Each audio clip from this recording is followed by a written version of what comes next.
Good morning, poppers. Stay back.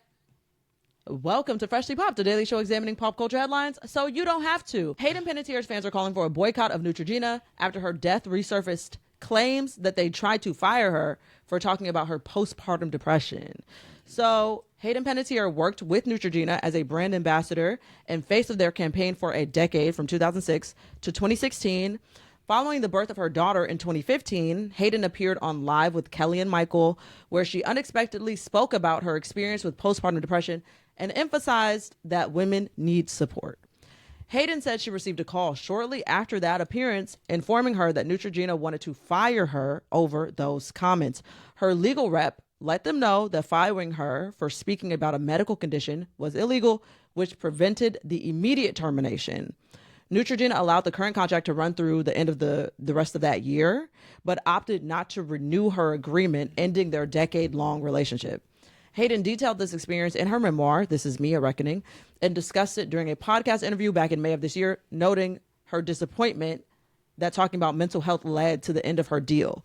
The internet is not happy with Neutrogena in light of her death, with many people calling to boycott the brand overall, and Neutrogena has not responded to, requests for comments from all the publications that have written about it. I remember when this story popped up a little bit when she was doing her book release, and I'm glad that it's getting a second win because it bubbled up a little bit and then kind of went away. And I'm glad this came back to the zeitgeist because I forgot about it as well. And I'm like, yeah, what a weird thing to do, especially Neutrogena obviously is a brand that markets towards everyone, but your biggest audience is definitely. Do you have a microphone, Ryan? I'm sorry. I do. It's underneath. Oh, I couldn't see it. Okay. Yeah. It's just I'm just trying to hold it further away so it's not. Yeah. Okay. Your big audience is women, so you are alienating such a large group of people, who motherhood is important to them, it's important to lots of people, not just women, but why would you go out of your way to be cruel and rude and mean? And you could have taken this moment to uplift her. You could have taken this moment to make her feel seen, heard, and yes, we want to help you through this mental health thing, but instead you were cruel and you were yeah, fuck that, we're not gonna do it. What was the reason? As Cardi, they said that it doesn't align with their morality clause. I'm not sure what is in that fucking morality clause, but I'm what about this is immoral or something? More so, I think what they were trying to say, and they leaned on the morality clause, is it didn't align with their aesthetic, or where it's oh yeah, we don't want a depressed girl to be the face of our skincare.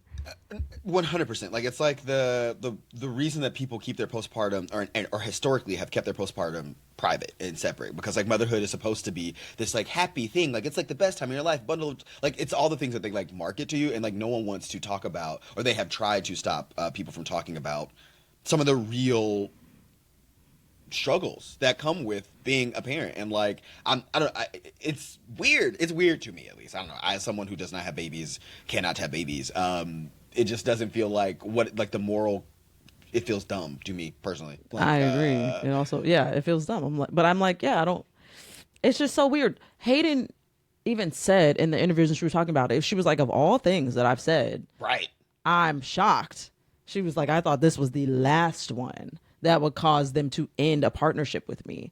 And I'm yeah, because now that we know what we know about Hayden, I don't know if she was vocal about, I'm positive she wasn't vocal about her issues with drugs and all the stuff that she had been through while she was going through it. But in retrospect, there had to be, signs. I'm sure she was, there had to be signs. And also, I'm sure she was in the tabloids just like any other tween star of the times. So all this tabloid coverage, I'm sure that was less than savory. And she gets on Live with Michael and Kelly or whatever the fuck and says something bad, very candid and very honest. Yeah. And that's the problem. Weird. Because I'm Hayden Panettiere, I remember her in some way hanging out with Paris Hilton, and so I'm yeah, you were you were in the party girl scene a touch. I don't think she was full Lindsay Lohan, Britney Spears level of it, but yeah, they're friends, and so she was out and about with them, and yeah, all those things fine. Party girl, we love it. Do those things, yeah, girl, go out, be sceney, be cute, be in the little mini skirts. All those things are fine. That doesn't go against our quote unquote morals, which it shouldn't. But you being a mother who's sad, how dare you? Mike. What? Yeah, it is kind of. I also would be confused if I were Hayden Panettiere, where I'm what? I didn't even consider that this would be a problem. It's getting weird. those Neutrogena ads distinctly take me back to being in school and watching MTV before school, like in the morning before class, and I would just like music video, Neutrogena ad with Hayden Panettiere. Like I remember them. Did they, like, I feel like they went back far. She was the face of Neutrogena for my entire upbringing. And then they fell off. I'm telling you, I haven't seen a Neutrogena ad since. I can't think of a Neutrogena ad since Hayden Panettiere fell off. So I don't know hold on. Is Tate McRae currently getting dragged for Neutrogena? Is that who she's getting dragged for? Hold on. Tate McRae. I can't think of. Oh, okay, hold on. I think she's getting dragged for Neutrogena. Wow, it is. Yeah. I have not seen this. Look what happens when you besmirch Hayden Panettiere. Look what happened. Now Tate McRae making y'all look crazy.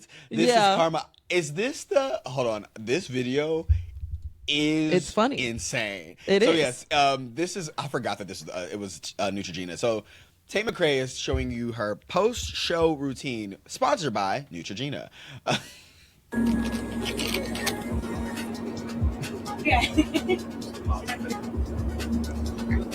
Girl.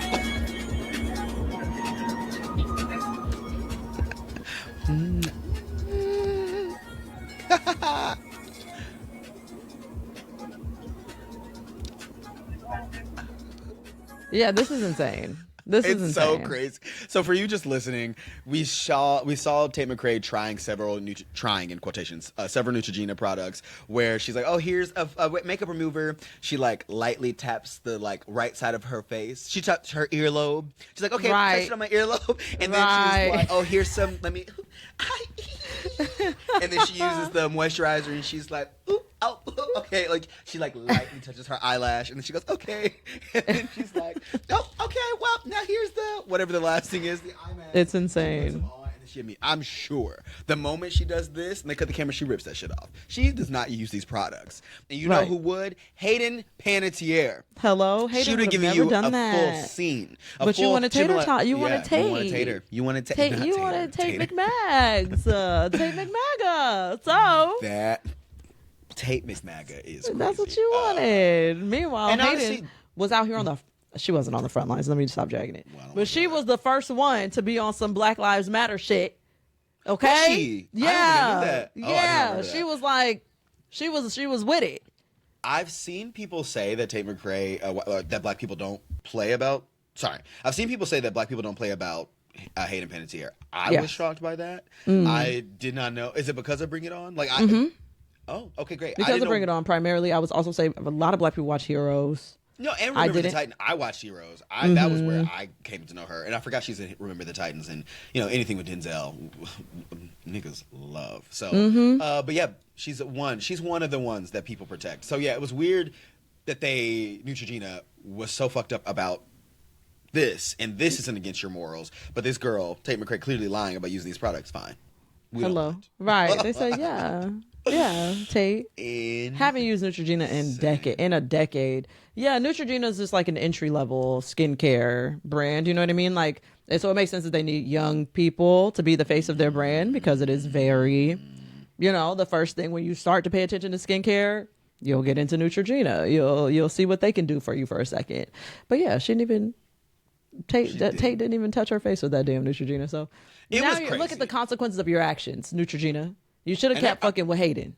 I'm surprised they didn't take this video down. I guess she can't. I'm sure she's contractually obligated to keep it up, but that is crazy that they kept this up. Because what the fuck, she did not use those wipes at all. No. Her makeup is still on by the end of the video. That's literally the craziest thing is that she still has a full face.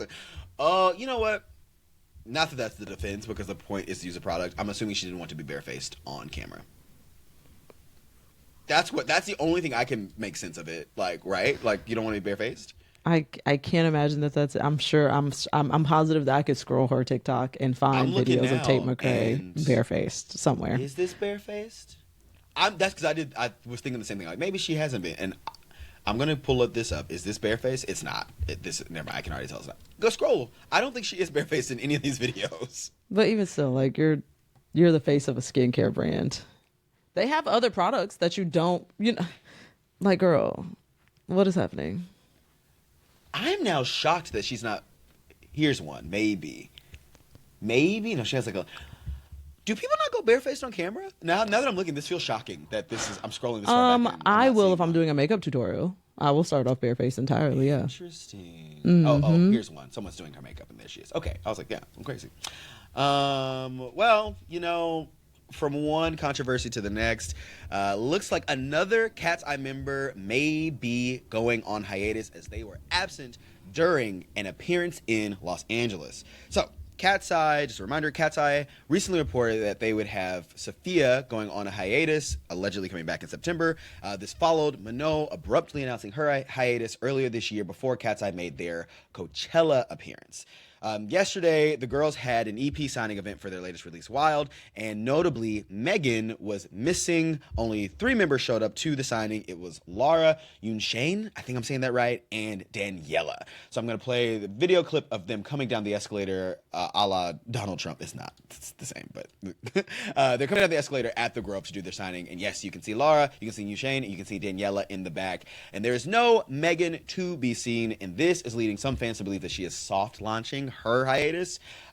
She in Weverse, which is like this messaging app that you can have with your fans, like a lot of like K-pop bands uses. She sent a message to the fans in Weverse telling them that she was feeling under the weather. She said, "Hey icons, I'm feeling a bit under the weather today, so I'm going to take the day to take care of myself and rest. Just want to say hi and send my love. See you guys soon. Heart emoji."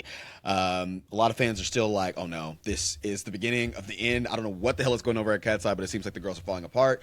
Megan recently did an exclusive with People magazine where she talked about her mental health and how she was worried about being perceived as, quotations, weird. She said, "I've struggled with my mental health and everything in that sense. But I think something that really helped me are the people that I surround myself with, especially the girls," referring to the other girls of Katseye.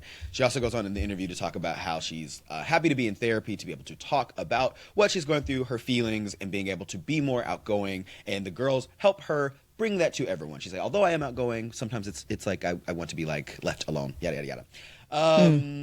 It's weird. It's getting weird. I feel like if I were the group and the managing the group, I'd be like, "Hey, Megan, can we give you a B12 shot? Can we give you anything to be at this group? We cannot keep having members drop off." It is getting really weird. You know what? But I guess it's also like kind of a catch-22 because it's like, if you push her too hard, she will need a hiatus. So let her take this appearance off so that she won't need to take a long time off. I wonder if this is like her flexing her power, because maybe at this point, I feel like the remaining 4 have the ability to be like, "I will leave." Like, what are you gonna do? I wonder if they're like pushing back in some ways, because like, and the fans obviously love the girls. Like, that is the thing. We have more power. Like I say, and I feel like the girls understand their power. That like, oh yeah, I know the corporations need me as much as I need them to help me put these albums out, and I hope the girls know that the fans love them and will support them, and that like they can push back on them now because they've already lost 2. They cannot afford to lose more. They already look bad. They're already looking crazy. So like, yeah, I'm gonna choose to believe that this is Megan taking her power and being like, "Hey, I'm tired. Let us hope. Let us hope, child. I'm sad for these girls. I know. It's a lot going on. I'm also seeing a lot of controversy around their new music video for Hootie Fruity. Yeah. People feel like it is too hypersexualized. I'll just like share my screen with it playing on silent so that we can know what I'm referencing. But people feel like it is too hypersexualized. Yeah. There's a lot more booty shaking with the twerking. Normal. There's a lot more booty shaking that I think people are used to from Katseye specifically. Yeah. What do you think, Ryan? It's reminding me of Anitta. She's like a Brazilian. This aesthetic, the booty shaking, even the beat of the song sounds very Anitta. And Anita's like very sex forward in like the part of her thing, but Anita's audience is also older, where I think Katseye's audience is distinctly younger, and I think that is why people are having so many thoughts and feelings around this. I've seen that clip of that, like the butt, like it's a very close up shot of I can't tell whose butt it is, but just like it's a lot, like it's just vibrating, which is gyrating, vibrating. But I feel multiple ways about this. I feel 2 different ways about this. So as a child of the early 2000s, as a child that survived the Pussycat Dolls, Hey. and you know, like, Hey. this doesn't feel distinctly different from that to No. me. Now, is there a conversation to be had about both? And if both were inappropriate, especially for children to be consuming, the answer is probably yes for both. Sure. There's also a conversation to be had about why female sexual liberation looks so much like the way looks so much like the male gaze. The male gaze's preference of How do we get in it? What do we do? I mean, well, why does it look like the male gaze? Why does it look like the male's gaze's preference of women and how women express themselves? You know, so that is also an interesting conversation to be had. Have we been so duped that we're back around to performing Sexuality for men. performing sexuality for the male gaze 'Cause I guess and yeah, it's calling like, it liberation? some people I've seen, or someone else I've seen come up in this conversation is Sabrina Carpenter, and how she does like. Are we about to go back to the sexy baby combo of it all? But like, but yeah, like I feel like her, and I don't mind Sabrina Carpenter. I like her music. I love her music. But it is overtly sexual in a way that like people call out, and they're like comparing this to that. I think what I am weary of or concerned about is like, I hope this is them and it's their choice to be doing sexual liberation. But yeah, saying knowing how music industry works in general, but also specifically like the camps and things that like K-pop stars go through. Like we literally saw them on the show being kind of manufactured. It makes me feel like it's not their choice, and that is where I'm like, well, is it even sexual liberation? I feel like at that point, that's why it is for the male gaze, because like there are rich and powerful people who are profiting off of selling sex. We were talking about this even in terms of like TikTok culture, where like is everything porn now? Like it all feels porny. Like cooking videos feel sexual. Any fitness influencer, it all feels sexual. Like it, I don't know. Everything does in some ways feel a little porny. But then there's pushback against that. I know that's what's being like, but you should be Gen able Z is the most sexually repressed generation, and that they see. They were saying, I've been watching lots of content about this. Apparently, there's fewer sex scenes now than ever, and still, we as a society are like, things are too sexual. Things are too sexual, you know. But apparently, we are seeing less sex than we're having less sex, and seeing less sex than ever. I guess when I say things, because I feel like while movies and things feel less sexual, the internet doesn't. I think specifically when I'm thinking of like things that feel sexual, it's like random stuff on the internet. I think because anyone can kind of make stuff, and like in like the old adage, sex sells. That is more of where I see I will give TV doesn't feel very sexual to me. I think some music does, but like not in a way that doesn't feel familiar. I guess maybe I'm thinking of this distinctly like the internet feels sexual in a way that is disconcerting to me. Yeah, no, I get that. But yeah, I don't know. But yeah, I've seen that like the articles and the things about like that's why like One Night Only is a movie about sex and sex being banned, and like the creator, because it's gotten a lot of pushback about pushing conservative narratives, and the creator's like, yeah, but like if you look at studies, Gen Z does not want sex, so that's why I made a movie that was kind of like in this very repressive thing, because it's like that's what the studies show, and he's like, it's gonna work. Like, so I don't know. It's weird. It's weird. We are in a weird push and pull dichotomy. Right, and I'm surprised. I'm just surprised that Katseye, this music video, has caught this much attention because of how like commonplace this was in my childhood. You know, like it feels like it has been in the duration of music. Like I'm like, Nicki Minaj was in a swimming pool with no with titties clean out with pasties on.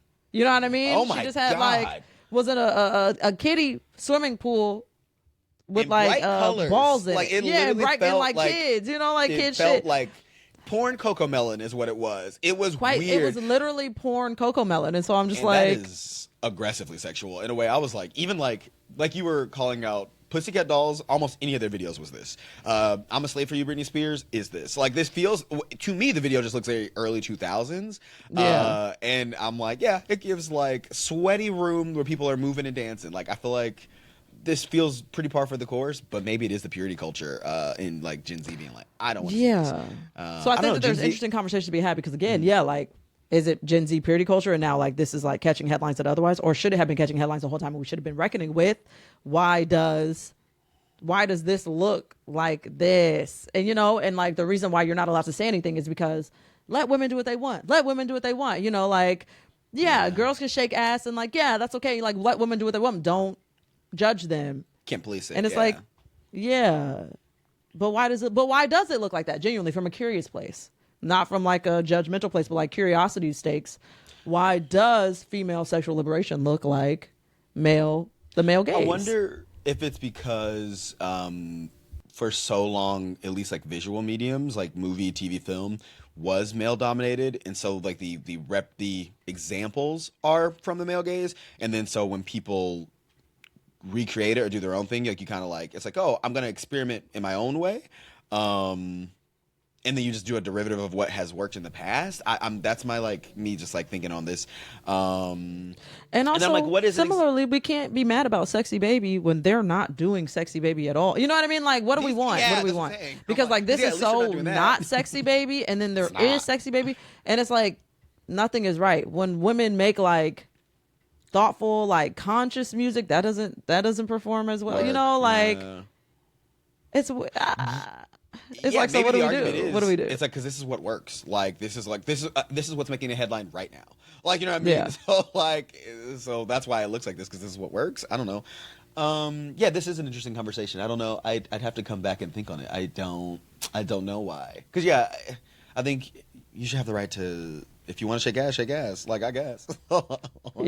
Shaking ass ain't never hurt. Well, I should say ain't never hurt nobody. Probably unlikely. And I wouldn't say that. And is it like, does it hurt society at large? You don't know. That's what I'm saying. Like we just don't know. I'm thinking of shaking ass in the privacy of your home. Probably not. But I don't know. I don't know. Sorry? Yeah. Let us know what you think. I'm curious what you all think at home. Yeah. Before we go, I have like this daily dopamine. So Aaron actually shared this. Shout out Aaron in our Patreon chat. It is a clip from two people at like a wig store performing Camp Rock, and it really made me giggle yesterday. Wait, Brian. I don't know if we can play this for copyright reasons. That's why I had the. Fudge. That's why I had the Katseye video turned all the way down. Well, never mind then. You won't see it. Look it up. I know. Is there something else? There is, but it's also Jonas Brothers singing. It's a live show. Do you think copyright will strike this one too? It could. We'll see. Let's see. It's so loud. Let me play this. Are you hearing this through your speakers? Nope.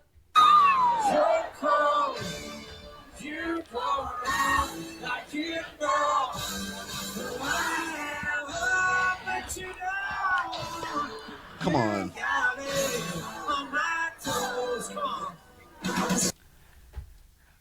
God, I'm so happy the Jonas Brothers they're going back on again. They will never not be on tour. That Jonas Brothers have decided to go on tour again. They've been touring since 2019, literally every year, and they're taking the Burning Up tour back on the road. So allegedly, it's going to be literally their tour that they did in the early 2000s, the Burning Up tour, and this is just like Joe Jonas singing Burning Up in a very funny way. It's like, it's just so dramatic, and I'm kind of obsessed with the way he's singing it. It made me happy. It made me smile. The internet saying he about to break up the group. You think so? And the internet saying the internet said Nick don't like when he do stuff like this. Nick don't like this. Oh, of course. He's doing too much. Yeah. I've seen people like Joe's reminding everyone that he's the leader. Although Nick technically is the leader, but I don't do this. Don't break up. Y'all got a whole nother year. You just signed a contract to go on this tour. Y'all can't be fighting. The girls can't be fighting. Y'all ain't got the money to break up. Y'all know y'all got to stay together at this point. Is it money? I don't understand the Jonas Brothers. I feel like it can't be money, but don't you have? You've been on tour for 7 years, going on 8 years. You have had 2, maybe 3 movies come out in between. I cannot believe that you all owe money. They've been on tour for 7 years. It's not been the same tour, because I remember you were like, oh yeah, didn't Taylor Swift do? Taylor Swift did the Eras tour for like 2 or 3 years. Some Swiftie, please correct me, but it was the same tour. The Jonas Brothers have done a version of a tour. Let me pull up every year for the last 7 years. 2019. That's why I'm like, I don't understand what is going on. All of them fathers, and I'm like, what is happening? Like, okay, let me pull up their Wikipedia and go to their tours. Where are their tours? This is television. This is concert tours. So they did the Happiness Begins tour, which was an album between 2019 and 2020. They did a Remember This tour in 2021 to 2022. They did the 5 albums one night, the tour, 2023 to 2024. They did Jonas 20, Greetings from Your Hometown, 2025 to 2026. And they just announced the Burning Up tour all over again, in going around next year. And in between that, they did 2 Vegas residencies, Jonas Brothers live in Vegas in 2022 and Jonas Brothers on Broadway in 2023. I don't understand. Like, it is nonstop. And in between that, they have released at least 1, maybe 2 albums. They've done the Christmas movie, the Camp Rock 3 movie. I don't get it. I don't understand how the Jonas Brothers have been able to do this and what they are doing. It just doesn't seem like they need the money. I don't get it. That is very weird. I don't know. It's weird. Yeah, they released 3 albums in between that. They released Happiness Begins, the album, and Greetings from Your Hometown, which I didn't realize was also an album. So yeah, it's like nonstop. Yeah, I don't know what they're going through. I hope everything okay. Yeah, I mean, hope everybody's I'm having good. fun with them. They still seem fun to me. So like, yeah, I love their content. I'm having such a good time with their podcast, with all the clips. Like, I love their content. It's fantastic. They are so fun. Yeah. They are very fun. I love their dynamic. Love the brothers. Maybe they're just boys having fun. They're like, whatever. Maybe they love each other. I'm assuming they do seem to really love each other. I just am like, damn, y'all don't stop. They haven't met a check they don't like. No, me neither. So again, I understand that. That's all we have for you today. Remember, you can follow us on all of our social pages at Freshly Popped. You can like, comment, subscribe, rate us 5 stars on Spotify, or give us a hype over on YouTube. We can keep this conversation going in the comments. Drop below what you think about the sexual liberation in music, in the industry, all those things. Or if you want the Jonas Brothers to keep going forever, we will be back tomorrow with more chats. See you then. You've been popped.